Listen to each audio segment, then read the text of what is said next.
नमस्कार, कड़क देख रहे हैं आप सभी। मैं हूं आपके साथ पल्लवी राजपूत। ममता कुलकर्णी, इस नाम से हर कोई वाकिफ है।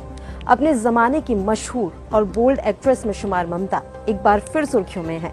महाकुंभ में महामंडलेश्वर बनने और फिर वो पद छीनने की वजह से हर तरफ उनकी चर्चा हो रही है। इस बीच ममता कुलकर्णी ने कुछ ऐसा कहा है जिसे सुनकर आप भी दंग रह जाएंगे।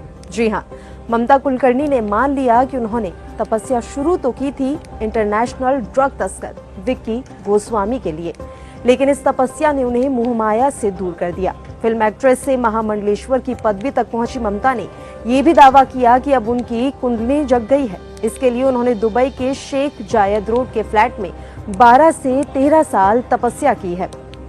तो विक्की को बचाने के लिए शुरू हुआ तब उन्हें संन्यास और महामंडलेश्वर की गद्दी तक ले गया। ममता ने ये भी मान लिया कि उनके सेक्रेटरी के जरिए ड्रग माफिया विक्की से मुलाकात के बाद दोनों के दिलों के तार जुड़ गए थे। विक्की उन्हें मम्स कहता था। बाद में जब ममता को पता चला कि विक्की पहले से शादीशुदा है तो उन्होंने ब्रेकअप कर लिया था। एक टीवी शो में तीखे सवालों का संयत होकर जवाब देते हुए ममता कुलकर्णी ने बताया कि विक्की ड्रग मामले में विदेश में जेल में था। वहां से उसने ममता को फोन मिलाया। बकौल ममता, उसने कई बार फोन किया तो ममता ने फोन आखिरकार उठा ही लिया। जिस विक्की के एक फोन से पूरी फिल्म इंडस्ट्री सिहर उठती थी, वो विक्की अपनी मम्स को फोन करके जोरदार तरीके से रो रहा था। शो में ममता ने बताया कि विक्की कह रहा था कि उसे एक सेल में डाल दिया गया है और उसे पता नहीं था कि अब वो बाहर निकल भी पाएगा या नहीं।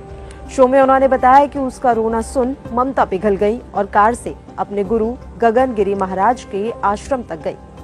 फिल्मों की सपनी दुनिया से वैराग्य तक पहुंची ममता के मुताबिक गुरुदेव को बहुत कुछ बताने की जरूरत नहीं होती थी। बस इतना ही उन्होंने पूछा कि आखिर वो बाहर आ भी पाएगा या फिर नहीं।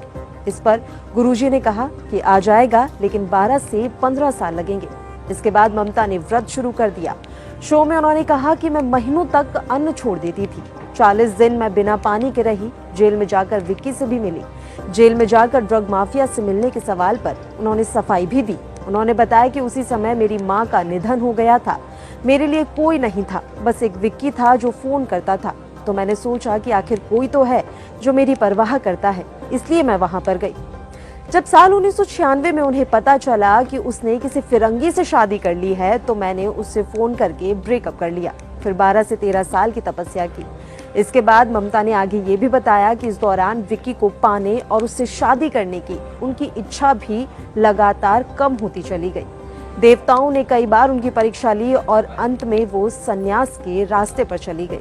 और हमने आगे देखा भी कि वो कैसे सन्यासी से सीधे महामंडलेश्वर बन गई और महामंडलेश्वर बनाए दिए जाने पर कई सवाल खड़े हुए और इन तमाम सवालों का उन्होंने संयत होकर जवाब दिया। इन तमाम सवालों को खारिज करते उन्होंने अपनी इस तपस्या का जिक्र किया और संस्कृत का एक श्लोक भी टीवी शो के दौरान सुनाया।